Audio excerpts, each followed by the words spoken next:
दुहेरी लढत होणार आहे. महाविकास आघाडीकडून कशा प्रकारे रणनीती असणार आहे, किती मोदली या ठिकाणी अमित सरया देखील असतील, त्यांनी देखील माघार घेतली. कसं बघतात पाठिंबा तुम्हाला आणि त्यांनी नाही, अमित सरे यांनी जी माघार घेतली आहे ती महाविकास आघाडीचा भाग म्हणून त्यांनी तो सहकार्य केलं असं मी म्हणेन. मी माघार घेतली असं म्हणणार नाही. पण तुम्ही जो दुसऱ्या पक्षाचा उल्लेख करताय त्यांनी नेमकं असं का केलं हे मी त्याच्यावर काय फार बोलू इच्छित नाही.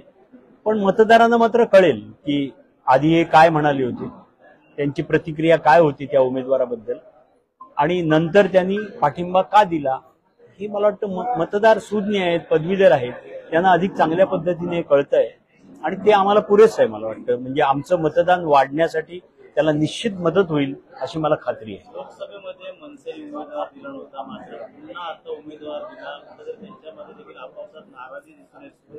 कारण ही लोकशाही आहे, या ठिकाणी निवडणुका लढवण्याचा अधिकार, मात्र मनसे ऐन वेळेस पाठिंबा देऊन माघार घेणं का वाटतं या ठिकाणी तुमच्या पद्धतीने? हे तुम्हाला अधिक चांगल्या पद्धतीने मनसे आणि त्यांचे नेतेच सांगू शकतील. मला या विषयावर काही भाष्य करायचं नाहीये. मला एवढं माहिती आहे फक्त की महाविकास आघाडी म्हणून आम्ही जी लढत देत आहोत ती आम्ही लढत अतिशय चांगल्या पद्धतीने देणार आणि आम्ही यशस्वी देखील होणार, एवढंच मी या ठिकाणी सांगेन. लोकसभेचा निकाल बघता विधानसभेच्या परिषदेचा निकाल कसा वेगळा असणार का? एकंदरीत पाहता गोल कशा प्रकारे असणार आहे आणि निरंजन डावकरे खरोखर कशाप्रकारे कामं केली आहे का? 2 वर्ष त्यांना संधी दिली, 2 टर्म नाही, मी जवळजवळ 5 ते 6 महिने या मतदारसंघात फिरतोय. मला कुणी असं सांगणारं भेटलं नाही की या विद्यमान आमदारांनी आम्हाला भेटले, आमच्याकडे आले, आमची काही कामं केली, आमचे काही प्रश्न सोडवले, असं मला तरी कोण भेटलेलं नाही सांगणारं. त्यामुळे त्या विषयावर आणखीन मी काही बोलणार नाहीये. मी उलट असं म्हणेन की लोक आता नवीन उमेदवाराला किंवा नवीन व्यक्तीला ही संधी देण्याच्या मानसिकतेत आहेत याची मला खात्री आहे. काँग्रेसला ही संधी आहे, त्यामुळे कशाप्रकारे संधीचं सोनं असणार आहे करणार आहात आणि पदवीधराची नक्की समस्या काय, तुमचा अजेंडा काय असणार आहे या निवडणुकीत? महाविकास आघाडीच्या माध्यमातूनच मी हे सांगतोय की आम्ही कोकणातले प्रश्न प्रामुख्याने सोडवणार आहोत. पदवीधरांचे, शिक्षकांचे, शैक्षणिक क्षेत्रात लक्ष देणार आहोत. UPSC MPSC परीक्षा केंद्र जी आहेत त्याच्यावर आम्ही लक्ष केंद्रित करणार आहोत. प्रत्येक जिल्ह्यात जी उद्योग केंद्र आहेत त्या उद्योग केंद्रांवर आम्ही लक्ष केंद्रित करणार आहोत. जे खाजगी व्यवसाय येणार आहेत मोठ्या प्रमाणात तिथे स्थानिकांचा सहभाग असला पाहिजे, त्यांना संधी मिळाली पाहिजे, याच्यासाठी आम्ही आग्रही असणार आहोत. अशी एक व्यापक भूमिका घेऊन आम्ही कोकणात पदवीधरांसाठी काम करायचं ठरवलेलं आहे.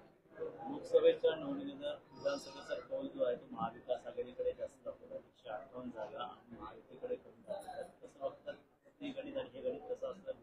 नाही, कौल तसा अतिशय स्पष्ट आहे. इंडिया गठबंधनला जो लोकांनी जो कौल दिलेला आहे तो अतिशय बोलका आहे.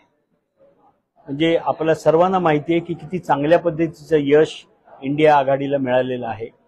आणि मला असं वाटतं आपल्याकडे देखील महाराष्ट्रात देखील वेगवेगळे आकडे समोर येत होते, पण 30 हा आकडा सहजपणाने महाविकास आघाडीने पार केलेला आहे. आणि हेच चित्र पुढे देखील आपल्याला पाहायला मिळेल, या विधान परिषदेत देखील पाहायला मिळेल आणि पुढच्या विधानसभेच्या इलेक्शनमध्ये देखील पाहायला मिळेल. ठाकरेमुळे काँग्रेस आणि राष्ट्रवादीला मोठा फायदा झाला, त्यामुळे पदवीधर कशा प्रकारे फायदा असणार आहे? मी प्रामुख्याने फक्त विधान परिषद या विषयापुरतच मी मर्यादित बोलेन.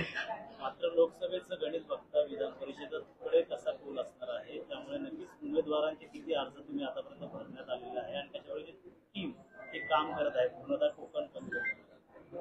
नाही, आम्ही टीम म्हणूनच सगळेजण काम करतो आहोत. महत्वाचे जे विरोधी आमच्या मित्रपक्षांचे जे अर्ज होते ते सगळे आज त्यांनी सहकार्य म्हणून त्यांनी मागे घेतलेले आहेत. आज आम्ही टीम म्हणून सर्व पक्ष एकत्र मिळून काम करणार आहोत आणि अतिशय चांगला ताळमेळ आमच्यात असेल अशी मला खात्री आहे. MPSC UPSCचा अजून प्रश्न सुटले नाहीये, त्यामुळे नक्कीच विद्यार्थ्यांना न्याय मिळाला. मी सांगितलं ना की त्याच्यासाठीच आम्ही या माध्यमातून उपयोग करणार आहोत की प्रत्येक जिल्ह्यात UPSC MPSC चे क्लासेस घेणाऱ्या ज्या संस्था आहेत त्या संस्थांना पाठबळ देणं हे आमदाराचं काम असलं पाहिजे असं आम्हाला वाटतं. शेवटचा प्रश्न, काय निधी असतो या प्रशासनामध्ये, त्यामुळे निधी पूर्ण वापरला गेला का त्या ठिकाणी आमदारांनी गाव केलं? निधी हा आमदाराचा जो सर्वसाधारणपणे आमदारांना निधी असतो तो यांना असतोच. अधिक या 5 जिल्ह्यांचा कार्यक्षेत्र असल्यामुळे ज्या DPDC आहेत प्रत्येक जिल्ह्याच्या, त्या DPDC मी सदस्य म्हणून त्या आमदाराला काम करण्याची संधी मिळते. त्यामुळे मला असं वाटतं की निधी हा प्रश्न नसावा. निधी उपलब्ध होऊ शकतो, पण समज असली पाहिजे आमदाराला.